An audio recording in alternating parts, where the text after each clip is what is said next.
हम्म, तर मुलांनो, आजची गोष्ट आहे महाभारताच्या काळातली. त्या काळी धौम्य नावाचे एक ऋषी होते. त्यांचा एक आश्रम होता.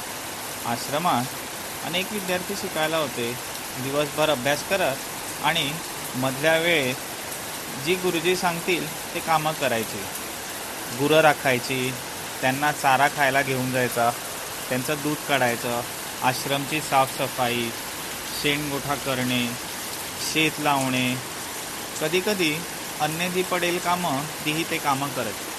तर धौम्य ऋषींच्या आश्रमातील आरुणी या शिष्याची ही गोष्ट आहे. अशीच एक पावसाळी संध्याकाळ होती. सगळ्यांचा अभ्यास झाला होता. खेळायला काही बाहेर जायला मिळणार नाही हे सगळ्यांना कळत होते. म्हणून पावसाळ्यात एक फेरफटका मारून यावा असे म्हणून सर्व शिष्य जंगलात चालले होते. सगळ्यांनी ऋषींची आज्ञा घेतली आणि ते चालत चालत जंगलात निघून गेले.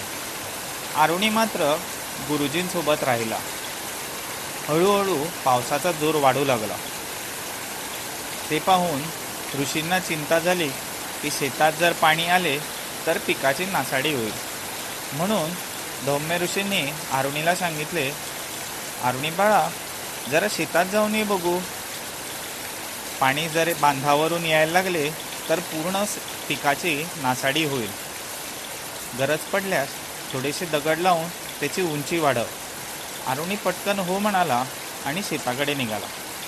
शेताकडे जाऊन बघतो तर काय, पाण्याचा जोर बऱ्यापैकी वाढला होता आणि पाणी बांधावरून हळूहळू खाली उतरायला लागलं होतं. जसा जसा पाऊस वाढत होता तसा तसा बांध मात्र कमकुवत होऊ लागला होता. काही केल्या आरुणीला ते अडवणं शक्य होईना. आरुणीने मग काय केले, एक युक्ती लढवली.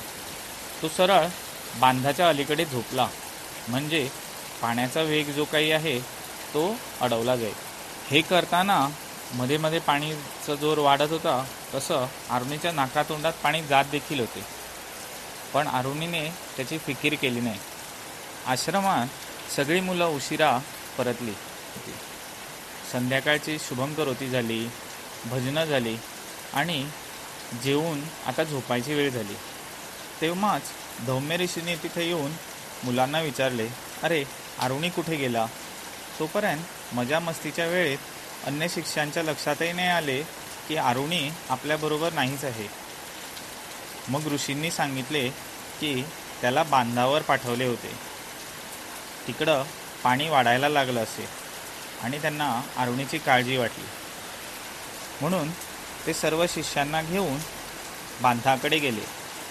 बांधाकडे जाऊन पाहत होते काय, आरुणी तिथं आडवा झोपलेला आहे. धोधो पाऊस पडत होता. त्याच्या नाकातोंडात पाणी जात होतं. दगड लागून काही ठिकाणी त्याला जखमही झाली होती आणि अर्धवट बेशुद्ध अवस्थेत गेला होता. गुरुजींनी पटकन त्याला उचलले आणि अन्य शिष्यांनी पटकन मोठे मोठे दगड लावून बांध नीट करून घेतला. गुरुजींनी आरुणीला विचारले, अरे बाळा, तुला तर बांध नीट करायला सांगितले होतेस, मग तू का झोपला? गुरुजी, तुम्ही मला बांध नीट करायला सांगितला होता आणि पाणी शेतात येऊ नये म्हणून सांगितले होते.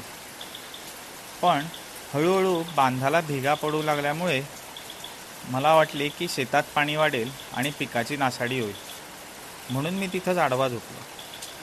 गुरुजींनी आरुणीला लगेच जवळ घेतले आणि मिठी मारली. 2-3 शिष्यांनी त्याला उचलून ते आश्रमात घेऊन आले. त्याचे औषधोपचार केला, जखमा होत्या त्याला लेप लावला आणि मग गरम गरम काढा देऊन गुरुजींनी आरुणीला विश्रांती घ्यायला सांगितली. आरुणी आणि शिष्यगण शांतपणे झोपी गेले. तर मुलांनो, आता आपणही शांतपणे झोपूया. शुभरात्री.